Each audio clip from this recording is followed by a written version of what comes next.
Bismillahirrahmanirrahim. Assalamualaikum warahmatullahi wabarakatuh. Adik-adik semua, apa kabarnya hari ini?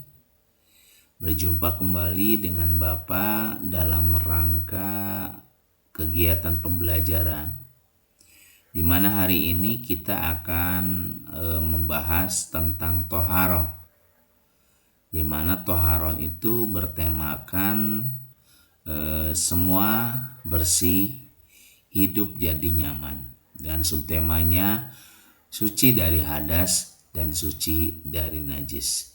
Baiklah, untuk mempersingkat waktu, mari kita lanjutkan. Anak-anakku sekalian, kita akan membahas tentang toharoh. Toharoh terbagi ke dalam 3 bagian. Yang pertama adalah definisi tentang toharoh, yang kedua pembagian toharoh, dan yang ketiga adalah definisi hadas dan najis. Baiklah, kita lanjutkan.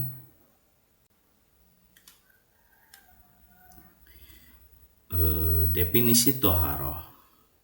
Definisi toharoh mempunyai arti yaitu melenyapkan segala sesuatu yang ada dalam tubuh kita, pakaian kita, tempat yang menjadi hambatan bagi pelaksanaan sholat ataupun ibadah lainnya menurut tuntunan syariat Islam.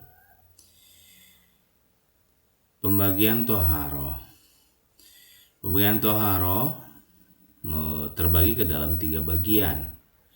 Yang pertama adalah wudhu, yang kedua adalah mandi wajib, dan yang ketiga adalah tayamum. Apa itu wudhu? Wudhu adalah mensucikan anggota tubuh dengan menggunakan air. Kemudian rukun wudhu ada 6. Yang pertama niat, yang kedua membasuh muka, yang ketiga membasuh tangan sampai dengan siku, yang keempat mengusap sebagian kepala atau rambut, dan yang kelima membasuh kaki sampai mata kaki, dan yang terakhir adalah tertib. Dapat kita lihat di sini ada gambar yang memperlihatkan bagaimana langkah-langkah berwudu. Mulai dari membasuh kedua telapak tangan, kemudian berkumur-kumur, membersihkan hidung, membersihkan muka, tangan sampai siku, dan seterusnya. Ini merupakan langkah-langkah berwudu. Jadi ini sudah jelas, adik-adik bisa melihat bagaimana urutan dari langkah-langkah berwudu. Kemudian selanjutnya, mandi wajib. Mandi wajib atau menuangkan air ke seluruh anggota badan dengan tata cara tertentu untuk menghilangkan hadas besar. Rukun mandi wajib ada 2, yaitu yang pertama niat dan yang kedua meratakan air ke seluruh tubuh. Selanjutnya yaitu tentang tayamum. Tayamum adalah mengusapkan tanah ataupun debu yang suci pada muka dan kedua tangan sampai siku dengan syarat-syarat tertentu yang digunakan sebagai pengganti wudhu atau mandi wajib karena adanya uzur atau halangan. Tentunya tayamum ini dilakukan ketika sudah sulit kita untuk mendapatkan air. Rukun tayamum ada 3. Yang pertama niat tayamum, yang kedua menyapu muka dengan debu dan tanah, yang ketiga menyapu kedua tangan dengan debu atau tanah hingga ke siku. Nah, mungkin adik-adik semua itu bisa melihat contohnya ada di gambar berikut. Itu tata caranya. Dari mulai mengusapkan tangan, kemudian ke muka dan ke lengan Baik, selanjutnya adalah definisi hadas dan najis.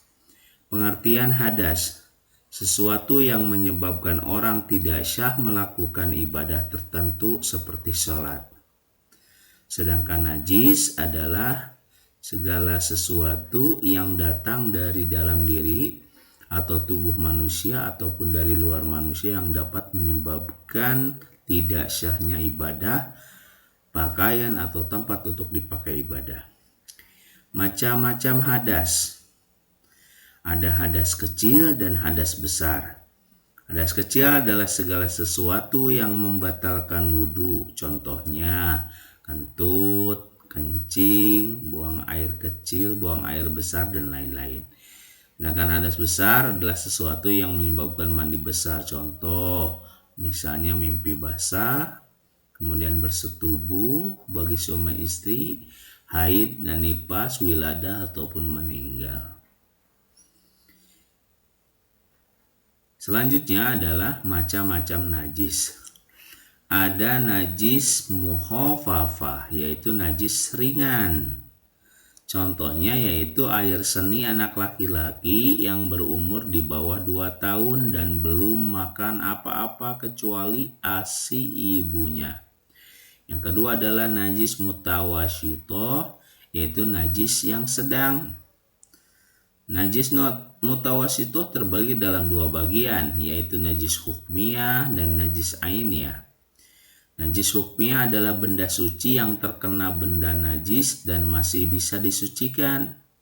Sedangkan ainiyah adalah benda yang pada dasarnya memang najis dan tidak bisa disucikan. Dan yang terakhir adalah najis mughaladah, yaitu najis paling berat, yaitu contohnya adalah air liur dan air kencing anjing ataupun babi. Bagaimana cara membersihkan najisnya? Najis mukhafafah cukup dengan memercikkan air ke bagian yang terkena najis.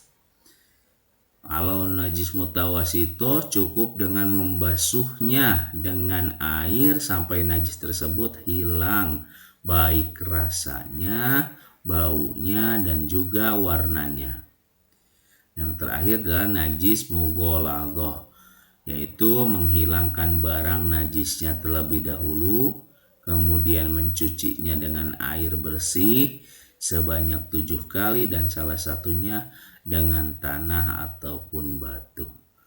Baiklah adik-adik semua, demikianlah uraian singkat tentang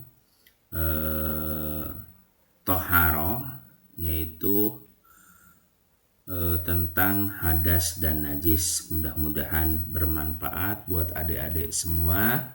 Terima kasih.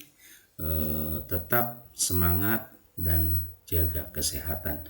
Wabillahi taufiq wal hidayah. Wassalamualaikum warahmatullahi wabarakatuh.